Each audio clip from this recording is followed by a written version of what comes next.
Vamos meditar um texto nessa noite, Gálatas 5, verso 1.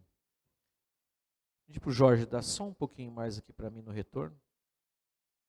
Hoje está faltando, Jorge. Obrigado, Daniel. Disposto a estar conosco hoje, ministrando, sempre uma satisfação tê-lo conosco. Eu vou orar para o pé dele ficar grudado ali, Jennifer. Vai ficar por aqui, viu? Você vai ter que ver.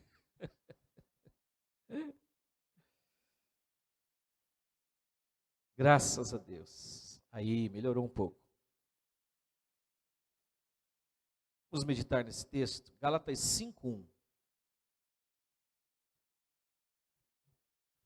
Antes de lermos, irmãos, eu queria que os irmãos prestassem um pouquinho de atenção na questão de mudança de paradigma.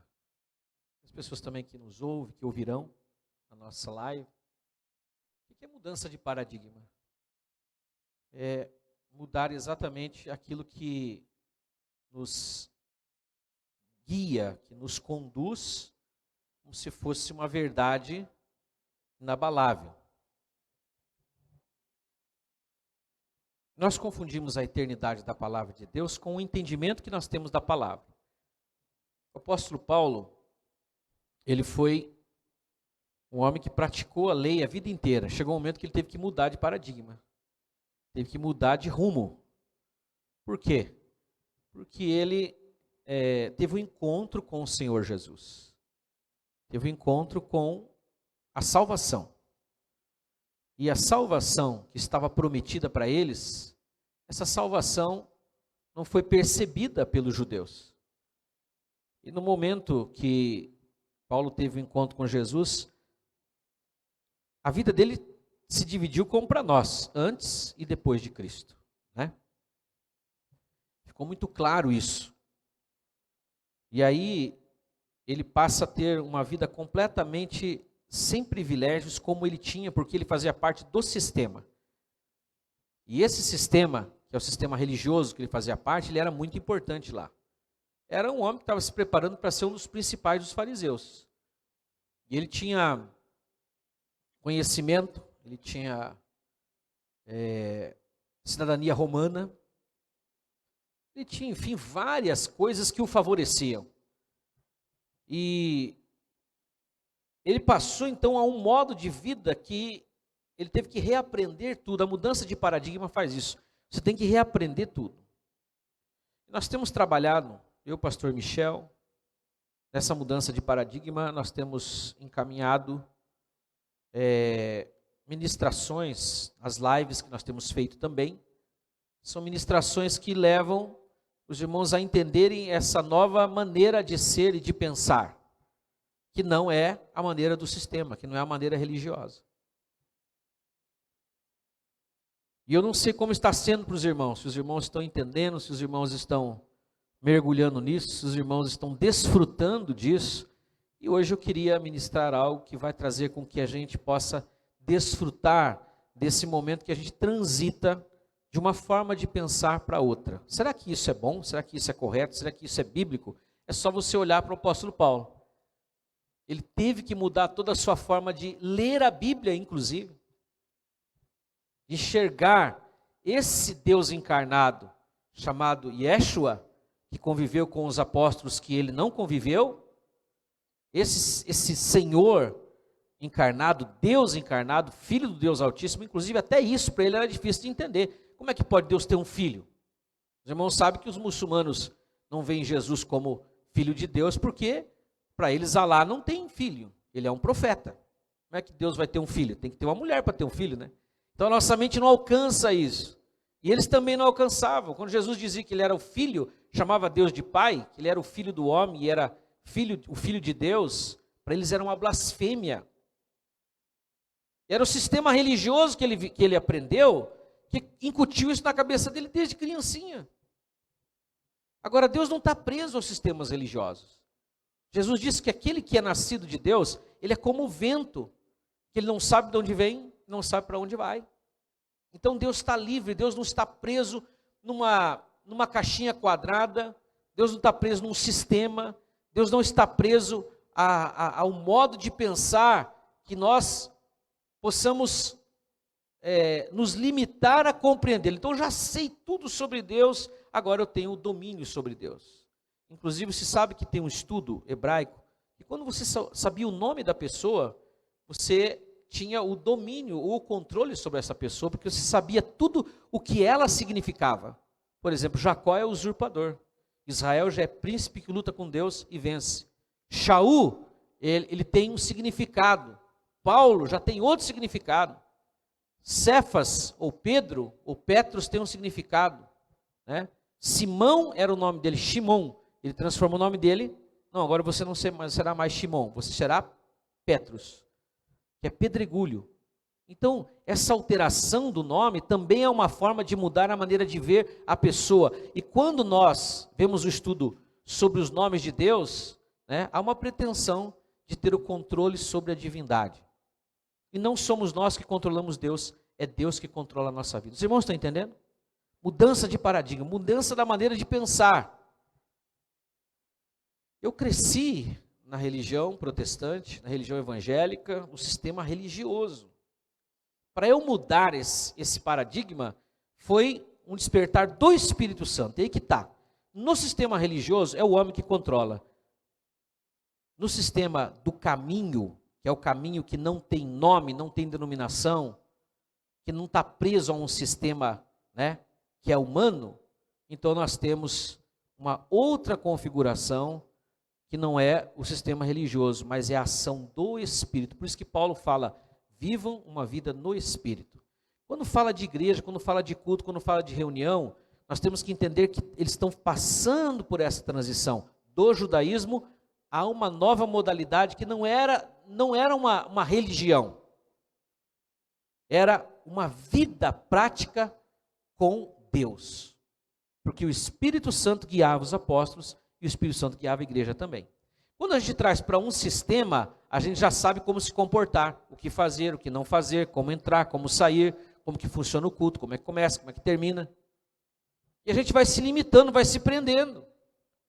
Agora, o Espírito de Deus, ele não é preso por ninguém. É Ele que tem que guiar as nossas vidas. Pastor, mas a gente tem que ter um mínimo de organização. É óbvio que tem, e nós temos. Amém?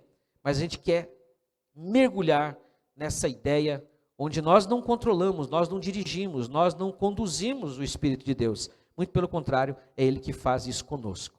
E Ele faz em liberdade. Porque onde há o Espírito de Deus, aí está, aí tem liberdade. Já leram isso na Bíblia? Onde está o Espírito de Deus, aí há, vamos falar essa palavra, liberdade? Fala, liberdade. É sobre isso que eu quero falar. Gálatas 5:1 diz assim: foi para a liberdade que Cristo nos libertou. Portanto, permaneçam firmes e não se deixem submeter novamente a um jugo de escravidão. Olha que palavra tremenda. Foi para a liberdade que Cristo nos libertou. Portanto, permaneçam firmes e não se deixem submeter novamente a um jugo de escravidão. Se você puder, põe a mão assim na sua fronte. Vamos orar. Senhor, em nome de Jesus, nós queremos agora pedir que a ação do Teu Espírito na nossa mente, tão turbada, tão conturbada, tão cheia de informações da semana, do dia a dia, das nossas preocupações, que muitas vezes turva o entendimento da Tua palavra agora, Senhor, que nossa mente seja trazida cativa à compreensão, ao entendimento da Tua palavra e à obediência de Cristo. Que toda altivez, que toda soberba, que todo pretenso conhecimento e sofismas humanos caiam por terra agora, e a Tua palavra seja ministrada ao nosso coração, à nossa mente, que nós possamos entender o que o Senhor está querendo conosco nesses dias, porque o Senhor é Deus de novidade, o Senhor é Deus de novas coisas, o Senhor é Deus que nos faz avançar e crescer na graça e no conhecimento do Senhor. É a minha oração em nome do Senhor Jesus. Amém e amém. Glória a Deus. Não sei quantos dos irmãos assistiram aquele filme bem clássico chamado Um Sonho de Liberdade. Assistiram? É um filme de 94, filme muito bom mesmo. Conta a história, né, de pessoas presas, algumas delas. Tem o Morgan Freeman nesse filme. Tem o ator principal, que eu esqueci o nome, que é um loiro. Mas eu queria me ater a um tal de Brooks. O Brooks era o camarada que cuidava da biblioteca. E já fazia 50 anos que ele estava preso. 50 anos preso naquele sistema carcerário. E ele sempre tinha uma audiência com o pessoal, né, da audiência de liberdade condicional, para eles retornar à liberdade. E aí chegou o dia desse Brooks fazer a audiência e eles aprovaram a soltura dele na liberdade condicional. E ele não queria sair da prisão. Porque na prisão ele tinha o lugar dele. Na prisão ele era alguém. Ele já era um senhor de bastante idade, cerca de 70 e poucos anos. Mas ele tem que sair da prisão. Preste atenção. E ao sair da prisão, ele vai trabalhar num mercado de empacotador. Você vê isso no filme. E o gerente humilha ele porque ele é um ex-presidiário. E parece que ele sente até assim, ele tem uma vontade no coração dele de cometer algum crime para ele poder voltar para o penitenciário, porque naquele mundo ele não sabia viver. Depois de 50 anos preso, ele não sabia viver naquele mundo onde ele estava finalmente livre. Ele pensa até em matar o gerente, mas ele estava muito velho para isso, não tinha nem forças. E no filme acontece uma das cenas que a gente está dando spoiler aqui, né, mas é importante para a minha pregação. Ele se mata enforcado, porque ele não sabe viver livre.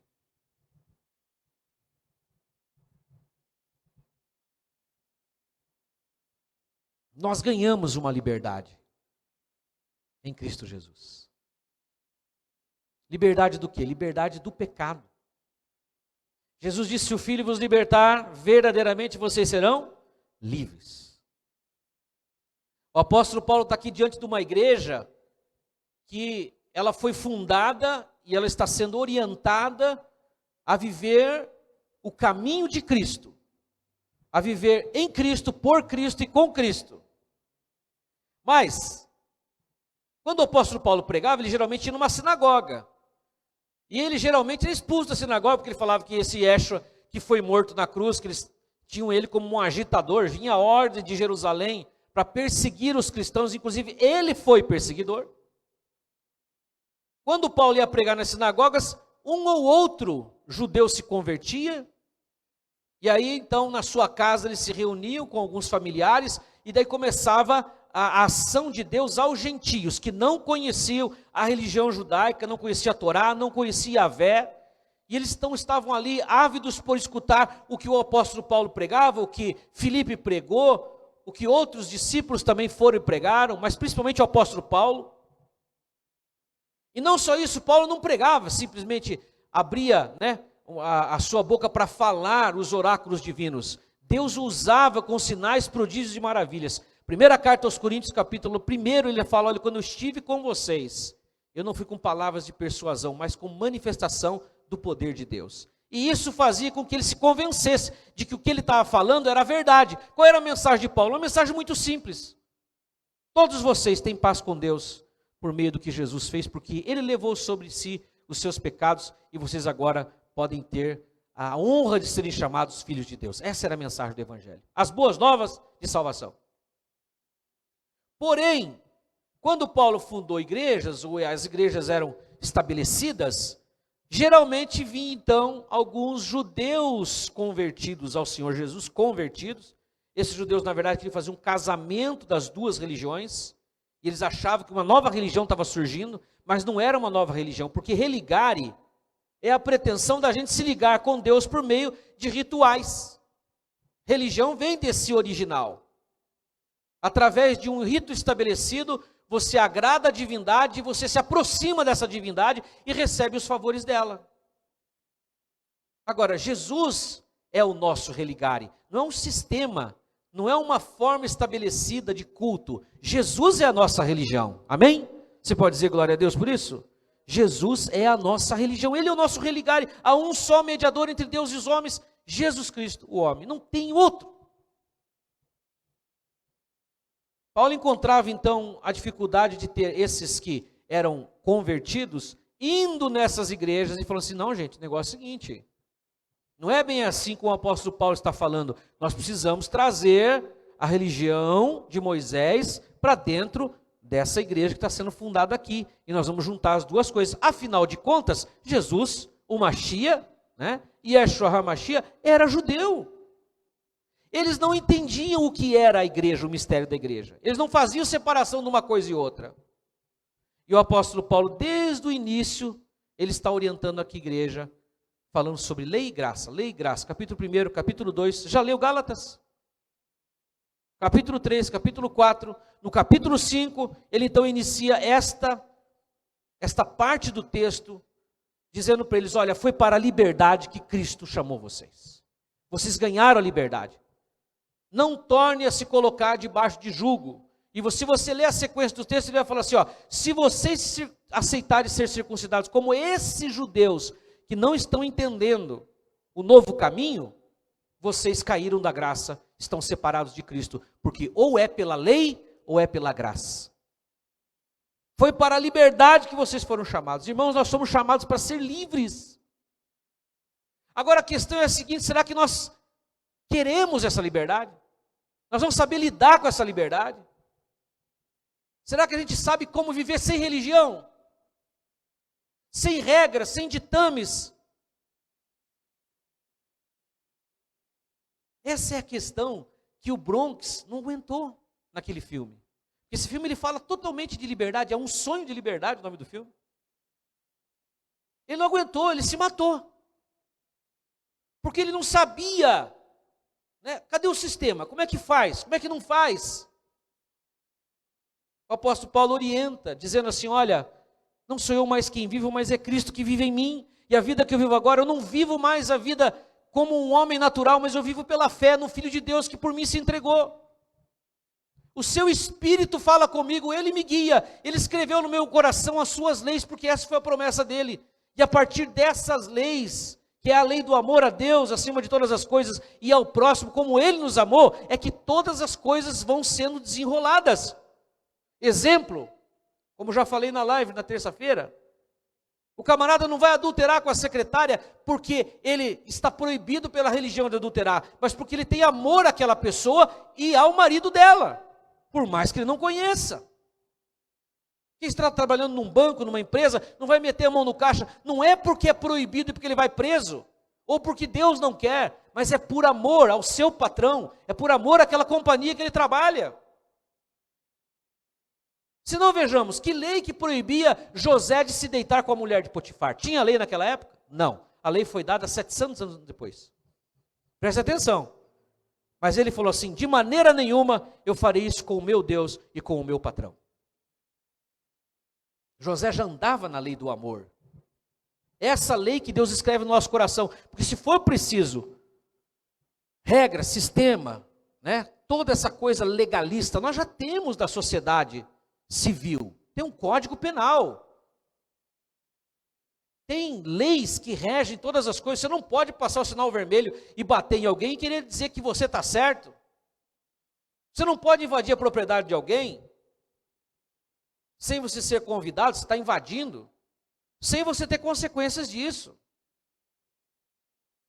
A lei está aí, rege a nossa sociedade. Agora, qual lei que rege os nossos corações? A liberdade para a qual nós somos chamados, que é isso que o Senhor conquistou para nós. É nós sermos livres do pecado. Nós não temos mais a natureza pecaminosa, eu vou falar sobre isso. Essa liberdade foi a liberdade para a qual Ele nos chamou. E nós podemos dizer, aleluia, glória a Deus, eu sou livre. Agora, como nós vivemos essa liberdade? Esse é meu tema nessa noite para os irmãos. Eu quero falar em 3 tópicos aqui, como bom sermão, né, que a gente aprende a ministrar. Eu queria, através de alguns textos, que os irmãos entendessem a minha posição, né, que essa aqui é só um aventar dessa situação, ou desse tema. Nós colocarmos esse tema, como viver essa liberdade. Porque é difícil a gente viver sem regras. A gente não procurar regras. Paulo fala que a letra mata, mas o Espírito vivifica. Olha só, ele não está deixando nós inferiores, ele está nos deixando numa posição melhor. Vivam a vida do Espírito, e não uma vida de regras, Porque o Espírito de Deus vai conduzir você, vai me conduzir ao centro da vontade de Deus. Sempre, sempre, sempre é o melhor que Ele vai fazer, porque o Espírito de Deus foi derramado nos nossos corações. Aleluia! O Espírito de Deus está em nós. E Ele nos guia. Primeira coisa, nós podemos entender, nós precisamos entender, para viver essa liberdade, é que essa liberdade é em Cristo Jesus. Amém? Abra sua Bíblia aí em Romanos 7,4. Essa liberdade é em Cristo Jesus. Primeira coisa, como viver essa liberdade? Como viver sem essas regrinhas e ditames e escritos gravados, que teve a sua glória, teve o seu momento, mas tudo isso serviu para nos conduzir a Cristo, para que Ele, o perfeito, habite em nós. E o sacrifício já foi feito, Ele nos uniu a Deus. E nós não precisamos então ficar presos a um sistema, como Paulo está falando para eles aqui. Olha, Deus em Cristo Jesus chamou vocês para a liberdade conquistada por Cristo. Mas é difícil a gente desprender e viver essa vida de liberdade. Primeiro nós temos que entender que essa liberdade é em Cristo. Romanos 7, verso 4 diz assim: assim, meus irmãos, vocês também morreram para a lei, por meio do corpo de Cristo, para pertencerem a outro, aquele que ressuscitou dos mortos, a fim de que venhamos a dar frutos para Deus. O apóstolo Paulo faz analogia do casamento aqui, em que a mulher está presa, o seu casamento, naquele sistema judaico, até enquanto o marido morresse, mas depois que o marido morresse, ela não estava mais presa a ele, ela podia se casar com outro. E ele fala assim, todo judeu com a lei e com o Senhor Jesus. Agora, um dos dois tem que morrer. A lei não morre porque a lei é eterna, a lei é perfeita, a lei de Deus é santa. Vamos dizer isso? A lei de Deus é santa, o mandamento é bom e justo. Quem que tem que morrer então? Sou eu. Agora, como que eu morro? Eu morro na personificação de Jesus, que quando ele morreu, eu no batismo morro com ele também. Se eu morro, certo? Eu estou livre para pertencer a outro, porque eu ressuscitei. Jesus morreu na cruz, pagou os nossos pecados, e então agora nós somos resgatados para sermos só dele. E essa liberdade, então, não é uma libertinagem, não é viver de qualquer jeito, mas é pertencer ao Senhor, mas não por regras, não por um ditame, não porque a gente faz parte de uma religião, mas porque eu me identifiquei nele. Eu morri com Cristo e ressuscitei, então pertenço só a Ele. Isso é tão interessante, irmãos, que a religiosidade ela vai tomando conta do lugar de Jesus na nossa vida. E nós não prestamos conta mais para Jesus. Não nos importamos tanto em agradar a Cristo, quanto agradar os homens. Quanto aparecer para os homens que nós somos ou não, crentes. Dá para entender? Isso acontece com muita gente. Isso aconteceu com os fariseus, isso aconteceu com o apóstolo Paulo também. Segunda coisa, entender que o conceito religioso é contra essa liberdade. Toda forma de religiosidade é contra a liberdade. Se não, vamos ver, Atos 15, verso 5 e o verso 24. Quem quiser abrir, ou quiser anotar, Atos 15, verso 5 e o verso 24.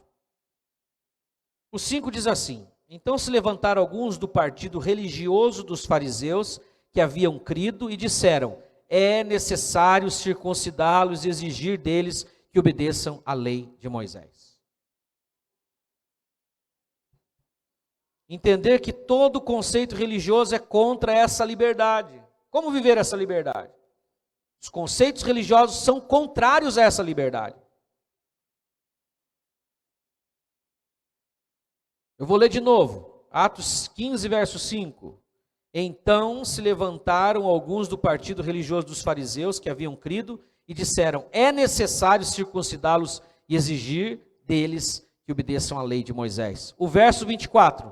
Soubemos que alguns saíram do nosso meio, Atos 15, 24 agora, sem nossa autorização, e os perturbam, ou os perturbaram, transtornando a mente de vocês com o que disseram. Em Atos 15 nós temos o primeiro concílio da igreja. E nesse concílio, o tema era o seguinte: quem se converteu tem que guardar a lei e circuncidar? Ou não precisa mais? Não precisa fazer isso. A resposta do Espírito Santo você encontra nesse texto de Atos 15. Pareceu bem a nós e ao Espírito Santo não vos impor nenhum encargo a vocês, a não ser que vos abstenhais das coisas sacrificadas aos ídolos, da prostituição e do sangue sufocado. Se vocês fizerem isso, olha o que os apóstolos, a autoridade espiritual, colocaram: se vocês fizerem isso, bem vos vá. Agora, quem é que está reivindicando isso? Está no 5. Se levantaram alguns do partido religioso dos fariseus que haviam crido. Eles já eram pertencentes ao sistema religioso.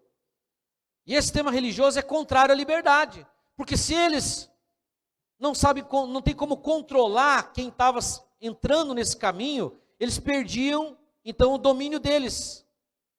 Eles já estavam acostumados a dominar as pessoas. Tanto que Jesus foi contra a forma com que eles ministravam, com que eles tratavam as pessoas.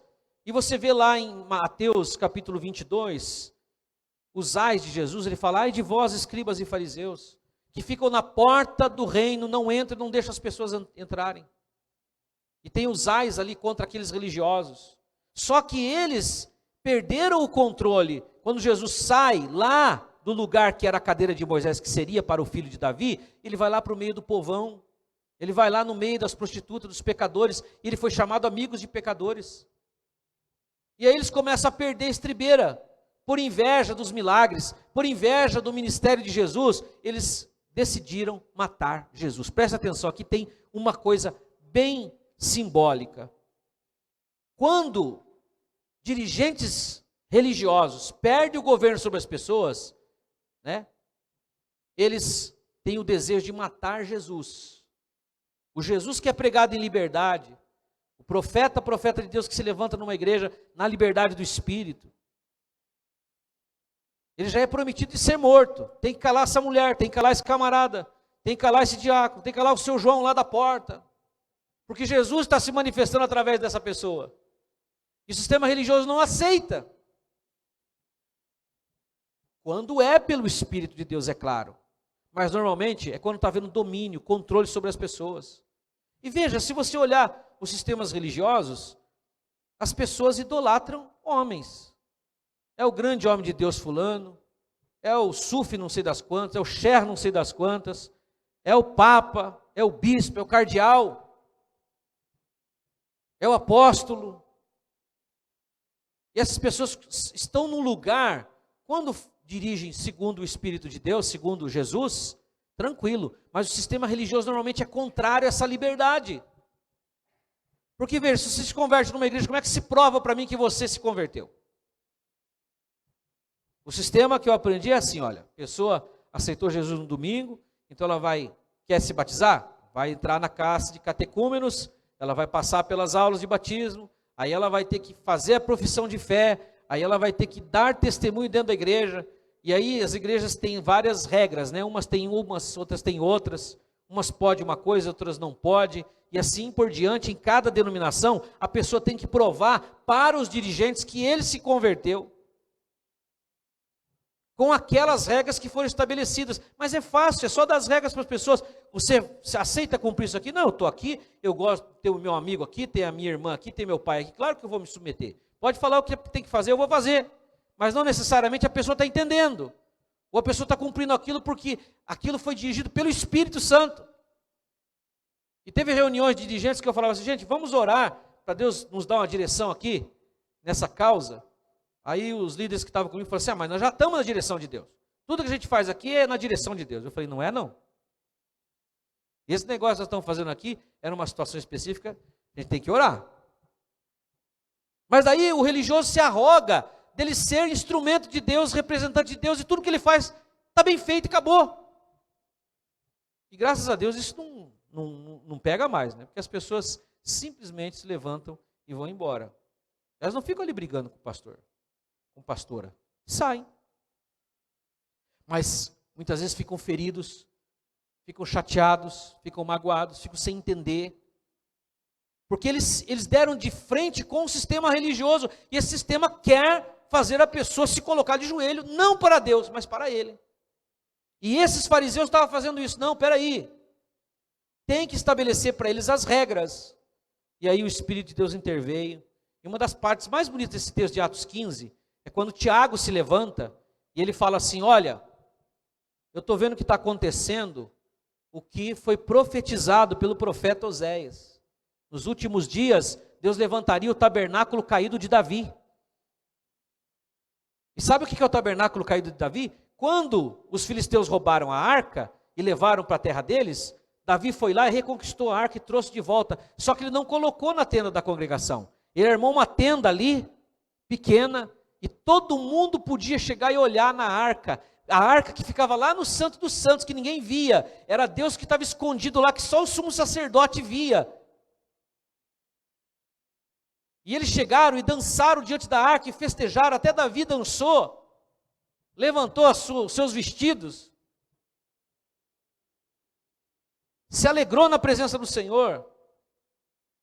Só que esse tabernáculo foi passageiro, o tabernáculo de Davi. Depois colocaram a arca lá no tabernáculo, que era a tenda da congregação, e depois no templo que Salomão construiu. Mas havia uma profecia, Deus vai restaurar o tabernáculo caído de Israel, onde todos poderão ter acesso a esse Deus, não pela via religiosa, mas pela liberdade que o Filho de Deus vai conquistar para eles. E Tiago entendeu, esse tempo já chegou, e Deus está resgatando, está restaurando o tabernáculo caído de Israel, o tabernáculo caído de Davi, e todas as nações podem adorar o Senhor, independente da prática, independente dos costumes, independente das motivações que os judeus tinham. Era a motivação do Espírito que estava resgatando pessoas, e foi esse Espírito mesmo que nos salvou. E essa liberdade já foi conquistada para nós. A pergunta fica, nós sabemos viver essa liberdade? Nós queremos essa liberdade? Ou a gente prefere matar essa voz, como já se levantou em muitos séculos atrás, nos levando à liberdade? Veja, Martinho Lutero, no século XVI, ele foi levantado pelo Espírito de Deus. Quando ele leu o texto que falou, justo viverá pela fé. Não é por obras, não é por regras, não é por ditames, não é por sistema, é pela fé. O Espírito de Deus estava agindo ali para trazer o povo dele para a liberdade. E houve uma grande, reforma, contra-reforma, perseguição. E o sistema religioso venceu, porque se estabeleceu de novo, e nós fazemos parte disso pela história. Mas o Espírito de Deus está se movendo nesses últimos dias para nos levar a uma revolução da graça, irmãos, a uma revolução de liberdade, a uma revolução de vida nova em Cristo, guiado pelo Espírito de Deus. Nós precisamos entender isso, é um privilégio. Eu me sinto privilegiado. Porque quando eu tive minha experiência com o Senhor, foi uma coisa entre eu e Ele, independente do lugar que eu estava, do culto que eu estava. E eu lembro exatamente onde eu estava.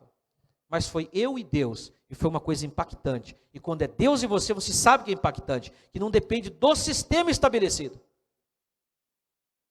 Normalmente o sistema está querendo roubar essa prerrogativa, e os homens quererem fazer com que nós, de alguma forma, sintamos a presença de Deus no formato que é estabelecido, e não na ação do Espírito Santo. Agora, o que é nascido da carne é carne, o que é nascido do Espírito é Espírito. Os irmãos entendem isso? Amém? Tudo que é nascido da carne vai acabar. Os movimentos passam, 2 anos, 3 anos, 5 anos no máximo. Agora, tudo que é pelo Espírito de Deus fica permanente, porque o Espírito de Deus, ele vai conduzindo dia a dia a gente em novidade. Aleluia, glória a Deus. Como viver essa liberdade? Primeiro, entender que é uma liberdade em Cristo. Segundo, entender que todo o conceito religioso é contra essa liberdade. Está no texto provado. E terceiro e último lugar, tomar posse dessa liberdade, que tem a ver com uma nova natureza, e não com novos comportamentos. Fala comigo, nova natureza. O sistema religioso foca no comportamento. E o Espírito de Deus levou eles a entenderem que não é comportamento, não são regras morais, não são regras éticas, mas é uma nova natureza que o Senhor nos deu. Porque Paulo chama Jesus do nosso novo Adão. Veja, todos viemos de Adão, certo? Paulo então coloca Jesus como novo Adão. O que acontece? Nós todos que nascemos a nova vida em Cristo, nós somos descendentes desse novo Adão. E nós recebemos o Espírito de Deus que clama, Abba, Pai, e é uma nova natureza. Não se trata de novos comportamentos, porque colocar comportamento antes da natureza é inverter as bolas. Olha o que o texto fala, Romanos 5, 18 a 19. É praticamente um estudo bíblico, né? Mas é importante que a gente vá trabalhando, irmãos, para que os irmãos vão entendendo. Você sabe que se você escutar 9 mensagens sobre a graça, e você escutar uma sobre a lei, a tua carne vai pender para a lei? Porque a gente quer regras. A gente quer que fique dizendo para a gente eternamente o que tem que fazer e o que não tem que fazer. Eu já falei e vou falar de novo. Os cultos se resumiram à pregação naquele momento em que o pastor ministra e a pessoa fica ali escutando e ela fica pensando, o que será que eu estou fazendo de errado, o que eu estou fazendo de certo? Né? Aí o pastor fala, não, isso eu não faço de errado. Não, isso também não, isso não. Então é isso. É a árvore do conhecimento do bem e do mal. É a árvore do certo e do errado. Isso é para criança. Isso é para neófito. Nós somos chamados para a liberdade do Espírito de Deus. Irmãos, essa liberdade é muito maior do que você mudar os teus comportamentos. É entender que a tua natureza, ela já foi possibilitada a uma nova fase. Só que isso não acontece por visão, acontece pela fé, porque Paulo fala, olha, Romanos no capítulo 1, vou citar de novo, do verso 16 em diante, nós sabemos 16, não me envergonho do evangelho de Cristo, porque ele é o poder de Deus para a salvação de todo aquele que nele crê, primeiro do judeu, depois do grego. Lembra disso, do evangelismo? Agora a sequência, porque no evangelho se revela a justiça de Deus, uma justiça que é pela fé, do início até o fim, não é por vista. Eu não atesto quem é crente e quem não é. É pela fé que a pessoa age ou não age. E se ela fizer ou não fizer, ela tem que decidir fazer porque é livre ou não fazer porque é livre também. Agora o Espírito Santo vai nos conduzindo àquilo que nos coloca na dignidade para a qual nós fomos chamados. Dignidade de filhos, dignidade de príncipes. E príncipes não comem na lata de lixo. Príncipes não chafurdam na lama. Príncipes de Deus não fazem coisas indignas de príncipes, mas é o Espírito Santo que vai nos levando a essa nova consciência de uma nova natureza. E o apóstolo Paulo está tentando explicar para eles aqui em Romanos 5, 18 a 19. Olha o que diz, consequentemente, assim como uma só transgressão resultou na condenação de todos os homens, assim também um ato de justiça resultou na justificação que traz vida a muitos, que traz vida a todos os homens. Logo, assim como por meio da desobediência de um só homem, muitos foram feitos pecadores, de um só homem, muitos foram feitos pecadores, assim também, por meio da obediência de um único homem, muitos serão feitos justos, eu e você. Amém? Veja que a obediência não é nossa. Nós somos incapazes de obedecer às leis de Deus. Porque as leis de Deus, elas são santas e têm um padrão. Não é 9,99, não é 8, não é 7, não é 6, é 10. Tem que cumprir todos. Ninguém nunca cumpriu. Jesus, o único que cumpriu, o único que obedeceu por nós. Ele se fez humano, raça humana, ele se fez carne para nos representar. E levou essa carne lá na cruz, mesmo não merecendo aquela condenação, ele troca a sua vida pela nossa condenação, assume o nosso lugar e nos dá vida, e nós então somos obedientes, santos, santificados pelo Senhor eternamente. Ele está só nos aperfeiçoando, mas a gente tem que tomar posse dessa liberdade. Nós precisamos tomar posse dessa nova natureza, crer que nós nascemos de novo e temos essa natureza em nós. O pastor Michel mencionou em 2 últimas pregações dele, que há uma natureza dentro de nós, algo que foi dado pelo Senhor, que quer fazer o que é certo, que não gosta de se irritar, de desejar o mal, de cobiçar. E Jesus diz que o Espírito milita contra a carne, e ambos se opõem. Mas nós não dependemos de estar totalmente obedientes para que nós herdemos o céu. Isso já foi garantido por Jesus a nós. Nós estamos sendo aperfeiçoados até o dia que seremos totalmente revestidos de incorruptibilidade. E aí Paulo fala assim: então se dirá bem alto, tragada foi a morte pela vitória. Onde está a morte? A tua vitória. O teu aguilhão. Porque o aguilhão da morte é o pecado, e a força do pecado é a lei. Mas vocês não estão mais debaixo da lei, vocês estão debaixo da graça. Aleluia. E o pecado não tem domínio sobre vocês, entende? É uma questão de acreditar. O pecado não pode me escravizar. Vou começar a fumar agora, e eu vou ficar viciado em cigarro. Não fica. Eu vou beber, vou ficar viciado. Se você acreditar que se você é um bêbado, você vai ficar naquela ilusão. Mas ele não tem domínio sobre você. Eu não quero saber de igreja, vou para prostíbulo, vou fazer um monte de coisa. Não tem domínio sobre você, você está lá, você vai ficar lembrando das coisas de Deus. Porque há uma natureza em você que nunca mais você vai se sentir bem naquelas coisas. Nunca mais. Você é do Senhor Jesus. E é por isso que nas mínimas coisas durante o dia, quando você erra, você se sente mal, e às vezes se sente vergonha de Deus, e você não quer nem chegar na presença dEle. Mas é porque você está usando a tua santidade para chegar na presença. Use a santidade de Jesus, use a obediência de Jesus, como o pastor iniciou o culto, chegue com ousadia diante do Pai, porque não é por causa de você, é por causa dEle. Aleluia, glória a Deus.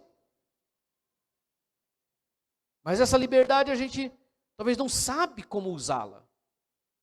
É preferível fazer como Brooks, se matar ou voltar para a cadeia. Você sabia que tinha muitos judeus que retornaram para o sistema religioso judaico? É só ler Hebreus. Quando fala do pecado imperdoável em Hebreus, está falando exatamente das pessoas desprezarem o sangue perfeito de Cristo e voltarem a sacrificar ovelhas e carneiros e bodes e touros para Deus, para que aquele sangue purifique eles do pecado. Aí o apóstolo fala assim: já não resta mais nada a fazer para uma pessoa que rejeita e pisa no sangue da nova aliança. Que rejeita o sangue de Jesus. Mas por que eles correram para a religião? Porque eles sentiram a opressão.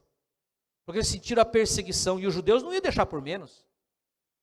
O sistema religioso de Jerusalém começou a vir de pau em cima dos que tinham se convertido ao Senhor Jesus.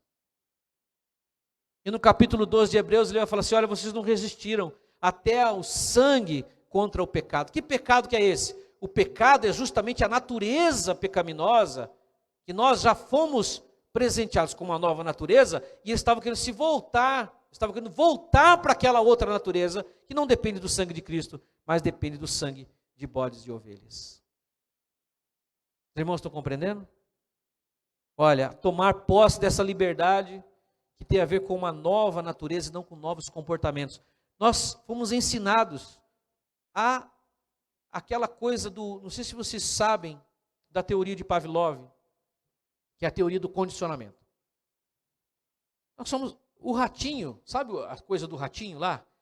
Não é o ratinho do programa do ratinho. Aquele ratinho de laboratório, que eles fazem as experiências com os ratinhos. Então o ratinho vem ali, aperta o negócio, sai a comidinha, ele vai lá e faz o exercício, ele faz um trajeto, certo? Por causa da comida, ele então vai lá e aprende todo aquele sistema. E o ratinho obedece. E o que virou o sistema religioso? Bênção e maldição. Céu e inferno. Ter Deus ou não ter Deus. Como é que faz? Aí nós nos tornamos ratinhos de laboratório. Desculpa eu colocar essa forma, irmãos, mas é o que parece. Você se condiciona a um comportamento. Como é que você muda um comportamento? Se você for fazer uma terapia na base do behaviorismo, que é comportamental, cognitiva, você tem que mudar hábitos. Porque às vezes tem alguns hábitos de você que estão te prejudicando. Como é que faz para mudar hábitos? Tem vários livros sobre isso. Se você fizer 30 vezes a mesma coisa, durante 30 dias, você consegue mudar um hábito alimentar, de sono, de exercício. Mas é um condicionamento. E é preciso se manter firme nesse condicionamento. A nova natureza não é condicionamento. A nova natureza não é behaviorismo, não é comportamental. A nova natureza é nós sermos novas criaturas. E isso é pela fé, nós somos. A gente não precisa praticar para ser. Nós já somos e por isso praticamos. É diferente, é o inverso. Só que esse sistema religioso perverso foi incutindo na nossa cabeça que o comportamento é que diz quem você é. Não, quem você é que dita o teu comportamento. E nós temos que crer mais em quem nós somos. Se você ler Efésios, você vai encontrar capítulo 1, 2, 3, o apóstolo Paulo fazendo um esforço para mostrar para eles quem nós somos em Cristo Jesus. Vocês estão assentados nos lugares celestiais. Vocês foram salvos pela graça, não foi pelas obras. Vocês estão em Cristo num lugar de excelência, acima de principados e potestades. Aí no 4 ele inicia assim: portanto, vivam da maneira digna para a qual vocês foram chamados. É inverso. É isso que nós estamos querendo fazer aqui. Quem estiver nos ouvindo em casa, é isso que nós estamos propondo com a vereda da graça. E eu preciso falar especificamente para que fique claro. Nós estamos mergulhando na nova natureza, que não tem a ver com comportamento, que afinal de contas todos nós procuramos nos comportar da melhor maneira possível. Agora, sabe o que é santidade e o que é realmente vida com Deus? É quando você está só você e Deus no teu quarto. Quando eu estou só eu e Deus. Não é quando eu estou vivendo entre comunidade. Porque entre a comunidade, nós podemos nos comportar de maneira mais agradável possível.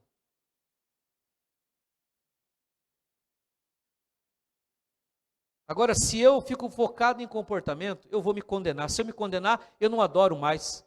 Se eu não adorar, eu não tenho proximidade com Deus.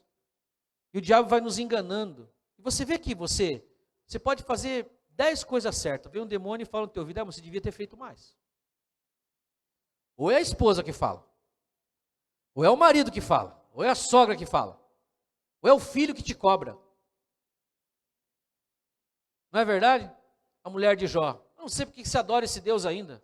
Amaldiçoa esse teu Deus e morre.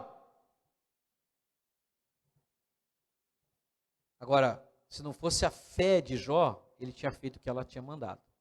Porque a aparência mostrava que ele realmente estava pagando por alguma coisa que ele fez que ele não sabia. Então, quero mais saber desse Deus, eu não tenho mais paz com ele mesmo. Mas ele creu que Deus era a justiça dele. Ele diz assim: eu coloco Deus como minha testemunha. Ele sabe como eu tenho comportado. Qual é a lição do livro de Jó, irmãos? É entender que a justiça dele não era dele, era porque Deus estava com ele, porque ele conhecia Deus. Era Deus que justificava ele, não era ele que se justificava. E dentro do padrão da sociedade, ele estava bem. Até Deus falou: você viu meu servo Jó? Ele é perfeito, se desvia do mal, é íntegro, é um homem reto. O padrão que estava estabelecido na sociedade, ele era realmente uma pessoa íntegra, correta, reta. Desviava os seus olhos do mal. Mas diante da santidade de Deus, da grandeza de Deus, da justiça de Deus, quem é que tem um comportamento que Deus pode dizer assim: olha, você está igual eu? Não. Isso era assim porque ele temia Deus. E porque ele amava Deus. E é isso que nos leva então à nova vida. E uma vida de liberdade. Os irmãos estão entendendo? O camarada se suicida porque ele não sabe viver a liberdade para a qual ele foi chamado. Nós também não sabemos. Só que nós precisamos entender uma coisa: o Espírito Santo de Deus que habita em nós nos guia em todo o bom caminho. Porque se eu me prender a regras, eu vou invariavelmente infringir essas regras uma hora ou outra. Mas a vida no Espírito é uma vida completamente de liberdade, de direção apontada para o Senhor Jesus. A gente comete alguns erros. Quando você fica livre, olha, se sai da cadeia, 50 anos preso. Eu estava 30 anos preso na religião. Como é que faz para me comportar? Não sei. A gente desconfia, a gente duvida. Não sabe se você faz, não faz, se é ou não é, mas o Espírito Santo vai te ajudando, porque uma coisa você sabe: se eu errar nessa minha liberdade, eu não caio mais como estava no mundo, porque eu estou na arca que é Jesus. Se eu cair, eu caio dentro da arca. Dá para os irmãos entender? Eu estou em Cristo. É como o pessoal que foi resgatado por Noé do dilúvio. Eles não estavam lá fora, eles não estavam nas águas, não estavam à deriva, eles estavam na arca. Quando a arca balançava e eles caíam dentro da arca. Quando a gente cai em Jesus. A gente não está perdido, o diabo não tem domínio sobre nós e não pode tocar em nós. Toda acusação dele contra você já está vencida lá na cruz. Se você erra, se você falha, ele é o Deus que te levanta e te mostra o caminho certo. Não temas. A pior coisa para quem é livre é o medo de não saber como se comportar, de como viver na liberdade. Não temas, porque o Espírito de Deus vai guiar você. Amém, irmãos? Fecha os teus olhos. Quero orar com você nessa hora. Fecha os olhos.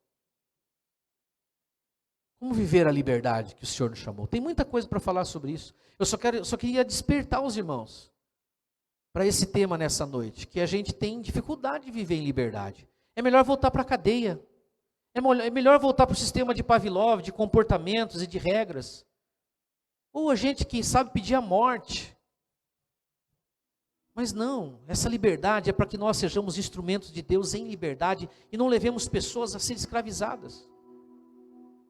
É isso que nós estamos ministrando, é isso que nós estamos pregando. E eu queria que você abraçasse, que você trouxesse para você essa liberdade e você pudesse desfrutar dessa liberdade. Não tenha medo. Se você cair, ele vai dizer, eu te levanto, filho, porque eu já paguei um alto preço por você.